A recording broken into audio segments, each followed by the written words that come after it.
Abarca, Walter José y otros, contra el Estado Nacional, más precisamente contra el Ministerio de Energía y Minería, sobre amparo, que es la ley 16.986, que recepta nuestra Constitución en el artículo 43.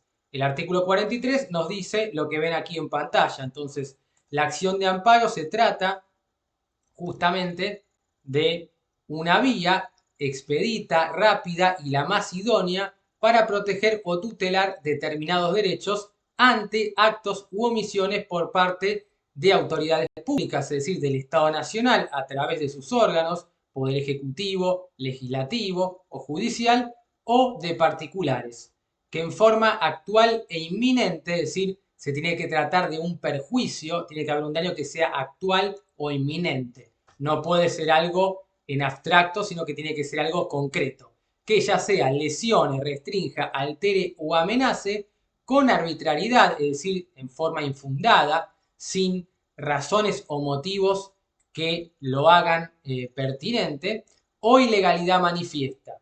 Derechos y garantías que estén reconocidas tanto en la Constitución, en las leyes o en los tratados internacionales que están en el 75, inciso 22, que recordemos que tienen jerarquía constitucional con la reforma del año 94, y esto surge claramente del artículo 31, que establece la supremacía constitucional o supremacía de leyes.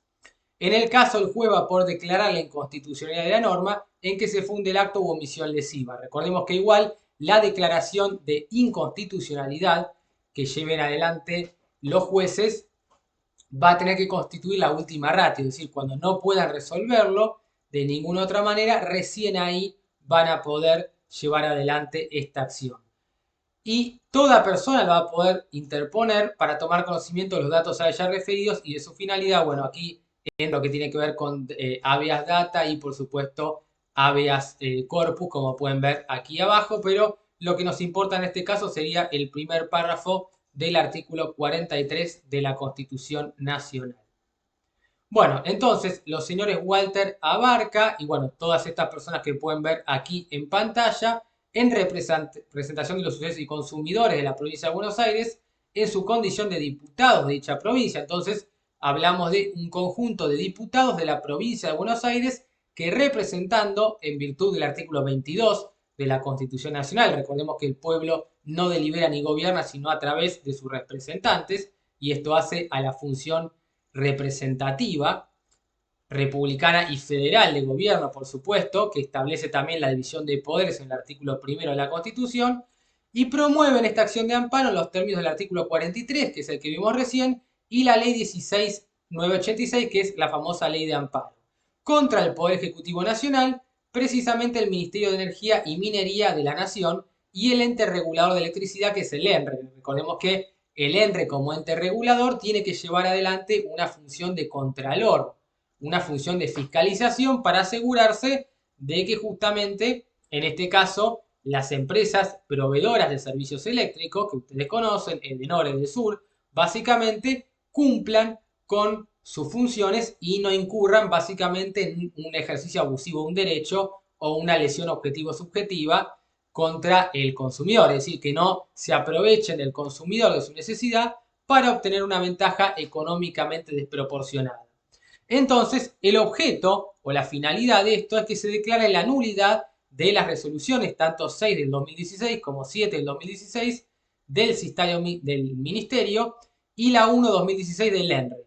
Mediante estas resoluciones lo que se hizo fue aprobar lo que se conoce como reprogramación trimestral de verano para el mercado eléctrico mayorista, o MEM, estableciendo nuevos precios de referencia estacionales de la potencia y energía mediante esta resolución. Entonces, lo que se hizo fue, mediante estas resoluciones, adoptar un nuevo cuadro tarifario con aumentos, y justamente lo que querían estos diputados era atacar e ir en contra de estos aumentos, declarar la nulidad o invalidez de estos argumentos, y por eso llevaron adelante la acción de amparo, porque creyeron que era la acción más rápida, expedita y la vía más idónea, sin poder recurrir a otra que no fuera extraordinaria como es el amparo, sin poder recurrir a la vía ordinaria o agotarlo esto dentro de la vía administrativa, entendieron, bueno, que se habría agotado esta vía administrativa y que lo único procedente era la acción de amparo en los términos del artículo 43 y la ley 1986. Se instituyó entonces al ENRE para que efectúe a cuenta de revisión tarifaria un ajuste del valor agregado de distribución en los cuadros tarifarios tanto de NOR como de SUR. Entonces lo que se iba a hacer era un ajuste en las tarifas y justamente lo que querían estos diputados era ir en contra y que estas resoluciones no fueran procedentes básicamente por afectar derechos constitucionales. Entiendo yo, tal vez una afectación a la propiedad. Ahora veremos bien qué es lo que plantean. Entonces, ¿en qué fundaron esto? ¿Qué argumentaron?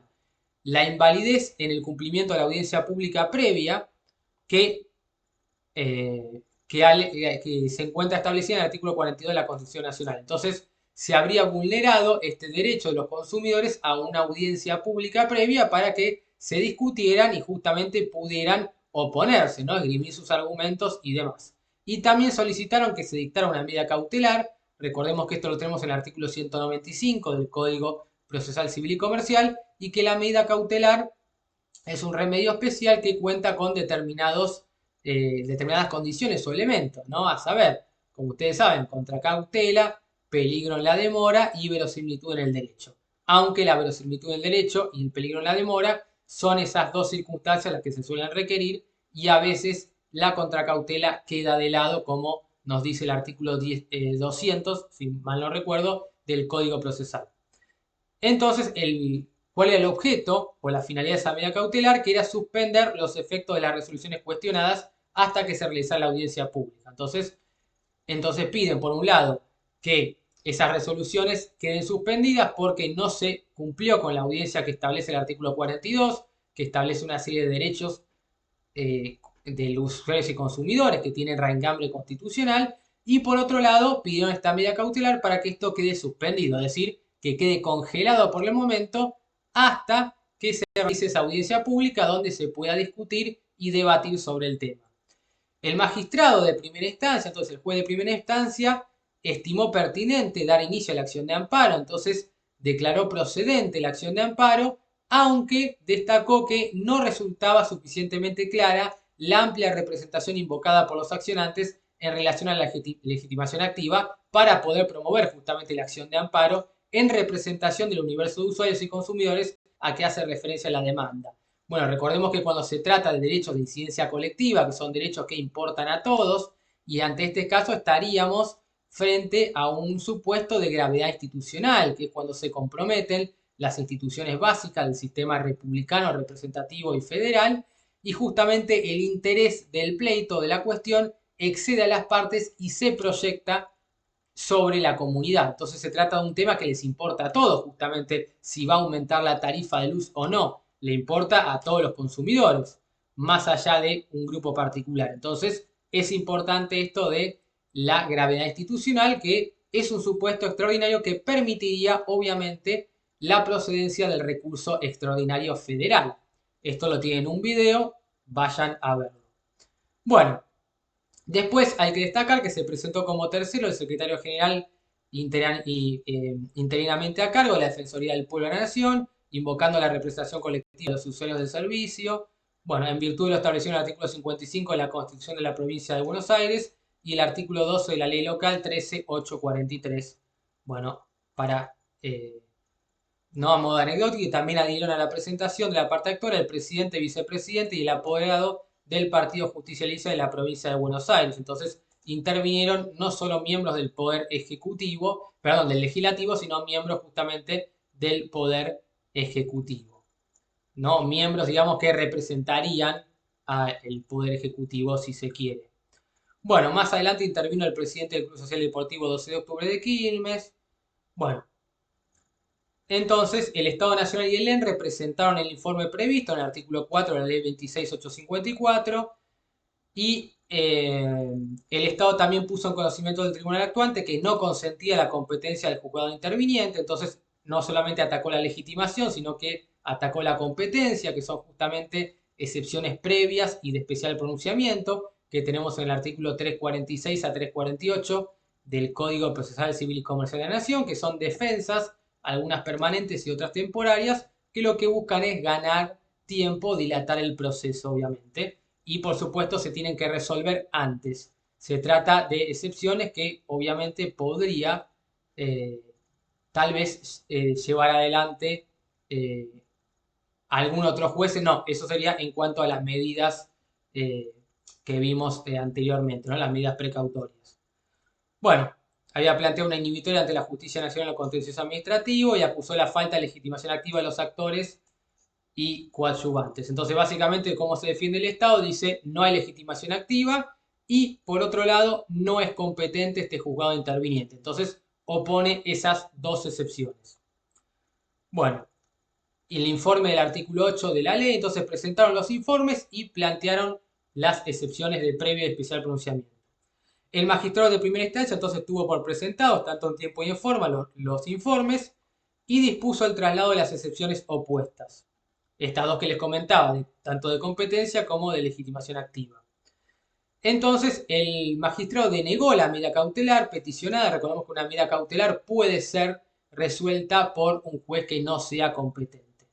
Para así resolver, bueno, aquí nos dice, digamos, cómo fue que están viendo aquí en el considerando 6 en pantalla, por qué dispuso o por qué denegó la cautelar pedida.